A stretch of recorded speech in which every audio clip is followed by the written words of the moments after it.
So we're, I guess, waiting for Patch to get back. Yeah, we're stalling. You know the vibes. Uh-huh. Classic Patch. Mana to Tinkle. These two got to duking down some 1v1s right now, too. Yeah, we can pretend that this is actually a hand warmer. And then Patch comes on and is like, surprise, surprise, it was a set. And are we going to see the... No, we're not. Because favorite thing to do as Lucina in the nest, as a Lucina player, run off, just counter that up B. Yeah, do something. Even if you don't land the side counter, it still, like, slows down the trajectory, makes it so he doesn't get back. Yeah, now we're swapping off. So you know the vibes. It's been Letterain, it's been Samurai, Nick. I'm pretty sure we're swapping off now. We'll be around. Okay, go eat. Okay. All right.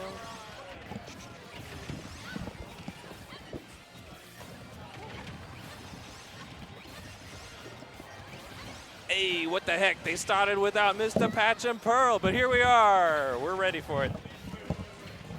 Winners Finals. Okay.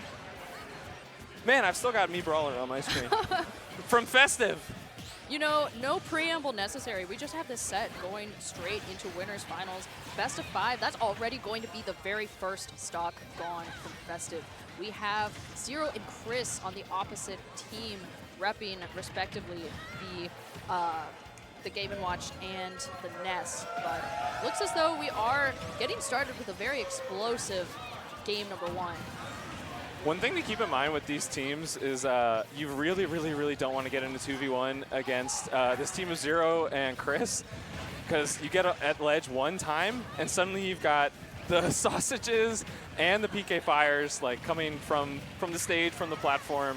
You kind of just don't get to play the game anymore, so you kind of need to play ahead of their pace, which, you know, I mean, we got one stock on Chris, so far so good for Festive and Deliboid.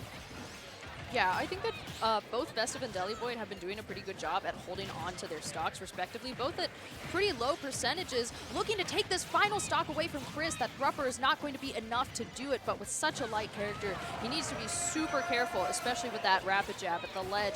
Deliboid looking to take this edge guard, and there it is. Chris's stock's gone. Xero stock sharing, but now near death.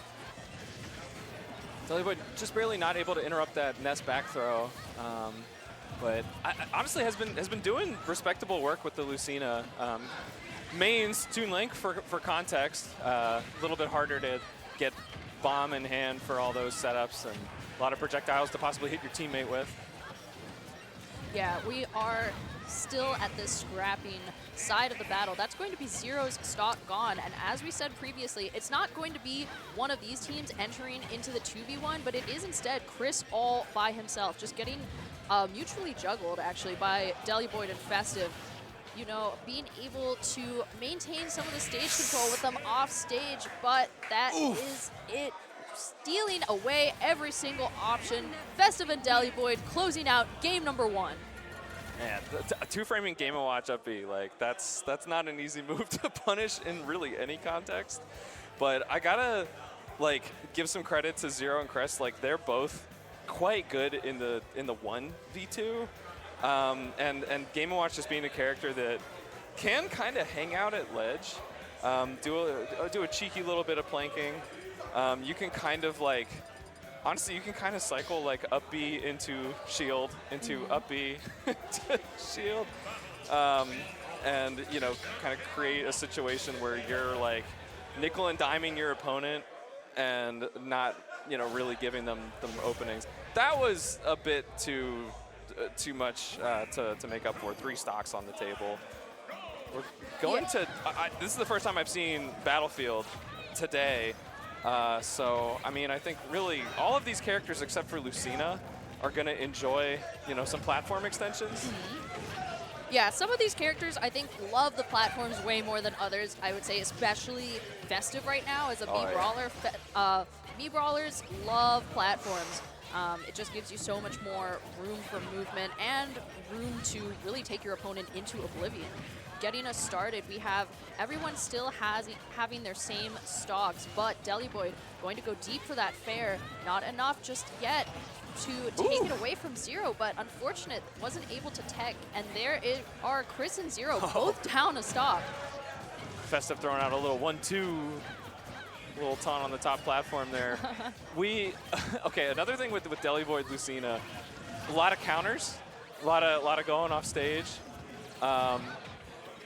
Ooh, okay, that was actually kind of clutch for Festive until it wasn't. Yeah, not a bad up smash there from Chris, just being able to find that stock when he did. Deliboid still having 3 stocks, going to be trying to hold on to those as long as possible if he can get out of those up airs, which Chris seems to have placed for both of them. Great up smash, turnaround up F smash from Deliboid, going to be taking away that stock. Now, Xero and Chris for sure on the back foot. They really need to maybe put some pep in their steps to bring this game back to even. Yeah, I mean, Deli's still not a single stock lost. This is... Ooh. Yeah, that move might be called Shield Breaker, but got something to tell you about that. There's some fine print on that move. Not always a shield break, but it has brought Chris very near death, especially for a character like Game & Watch. Xero going to be holding on to his 2 stocks as long as possible, but not really finding... Ooh. I mean, Chris in a very precarious situation, finally able to make it back, and what a trade that was, ending in Deliboid losing his first stock. And even sending Festive away, going for the suplex, which honestly, previous sets today, Festive has barely, if ever, thrown out. It is kind of one of those tools just as a command grab that you gotta have in your pocket for a character like Game & Watch that has such a strong shield game. Hasn't been super relevant, but you know, with a lead like this, I'm not gonna question it. Oh, certainly not. Oh, there you go. Oh, okay, that's not going to be enough, but just the tip of the up air from Deliboid, able to take that stock away from Chris, and now Xero left to defend himself all by his lonesome. Festive wasn't going to be able to make it back, but with Deliboid at the ledge, that was still pretty much curtains for Xero. So that is game number 2, Festive and Deliboid.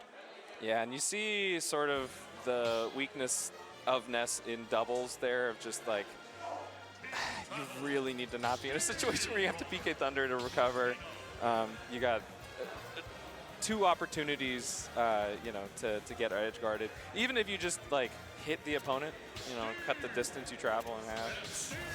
It's not it. We do see the character switch, not away from Ness, but Game Watch to the Steve, which is Chris's main, not the doubles main, but you know, it's Steve.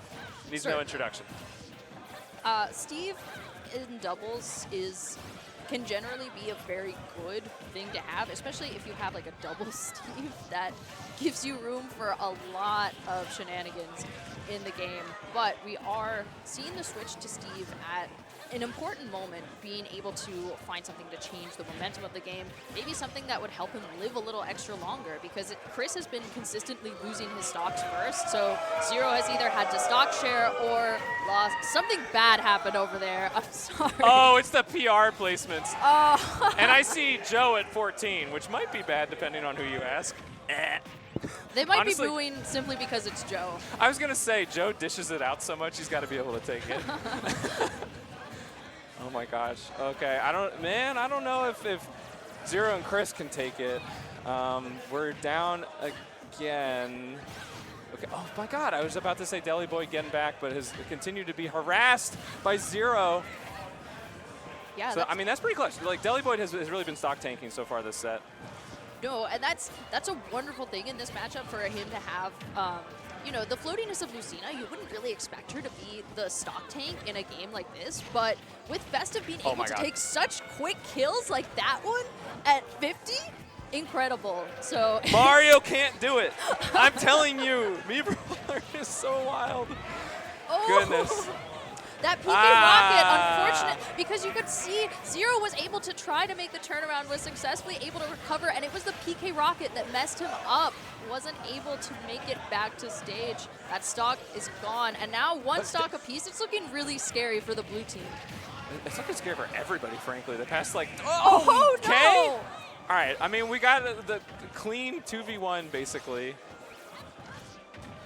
Little ping pong action. Oh! Good defense there from Xero. there's only so much we can do here. Festive went for it all, and I'm gonna call that a misplay. Hanging at the ledge, putting himself in the corner. Deliboid finally able to get the down throw, now keeping Chris in disadvantage, but trying to switch it up as much as possible. It's these two floaties together, one having the sword and then trying to get the extensions from these spares. Hold on, what is Xero doing here? Okay, Xero only like 10 seconds ago stopped laughing. So they're very much enjoying this. Both sides of the. All right. I mean, it's Lucina. We got knockback on everything. So Xero kind of needs to play perfect here. There it is. Just a straight nair will do it. We got some smiles. We got some fist bumps. I guess it was an acceptable risk for Festive after all.